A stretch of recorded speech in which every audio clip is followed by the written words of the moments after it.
अमेरिकी सीनेटर का सनसनीखेज बयान, कहा रूस में राष्ट्रपति पुतिन की हत्या कर देनी चाहिए। रूस और यूक्रेन की जंग के बीच अमेरिका के सीनेटर ने सनसनीखेज बयान दिया है।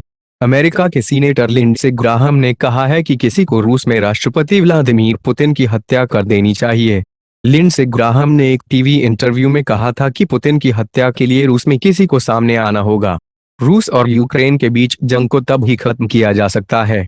अमेरिकी सीनेटर के इस बयान पर रूस बुरी तरह भड़क गया है और उसने इस मामले पर अपनी प्रतिक्रिया दी है।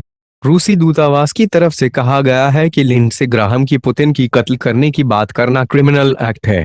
अमेरिका में मौजूद रूसी राजदूत अनातोली एनटोनोव ने कहा कि अमेरिका को इस बयान पर आधिकारिक सफाई देनी चाहिए। ग्राहम ने अपने बयान में आगे कहा कि केवल रूसी लोग ही इसे ठीक कर सकते हैं। कहना आसान है, करना कठिन है।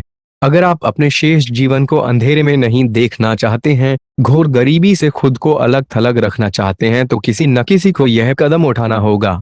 उन्होंने यहाँ ब्रूटस और कर्नल स्टॉफेनबर्ग का भी जिक्र किया। जूलियस सीजर एक रोमन जनरल थे जिनकी ब्रूटस द्वारा हत्या कर दी गई थी। इसके अलावा जर्मन सेना के अधिकारी कर्नल स्टॉफेनबर्ग ने 20 जुलाई 1944 को जर्मनी के तानाशाह एडोल्फ हिटलर की हत्या करने का प्रयास किया था। पुतिन के करीबी लोगों पर अमेरिका न लगाए प्रतिबंध।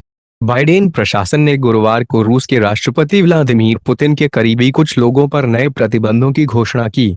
नई पाबंदियों के तहत पुतिन के प्रेस सचिव दमित्री पेस्कोव और रूस के बड़े उद्योगपति अलीशेर बुरहानोविच के साथ ही पुतिन के एक और करीबी पर निशाना साधा गया है। अमेरिका के विदेश विभाग ने यह घोषणा भी की कि वह 19 रूसी कारोबारियों और उनके परिजनों तथा संबंधियों पर वीजा पाबंदी लगा रहा है। अमेरिका ने रूस को दिया ऑफर। अमेरिका और कई पश्चिमी देश यूक्रेन पर हमला करने की वजह से रूस पर प्रतिबंध लगा चुके हैं। यूक्रेन पर हमला बोलने के बाद रूसी राष्ट्रपति व्लादिमीर पुतिन दुनिया की नजरों में खलनायक बन गए हैं, लेकिन अब अमेरिका ने रूस को अब एक ऑफर दिया है और कहा है कि अगर रूसी सेना यूक्रेन में जारी युद्ध को समाप्त कर देती है, तो उन पर लगे प्रतिबंधों को हटाया जा सकता है।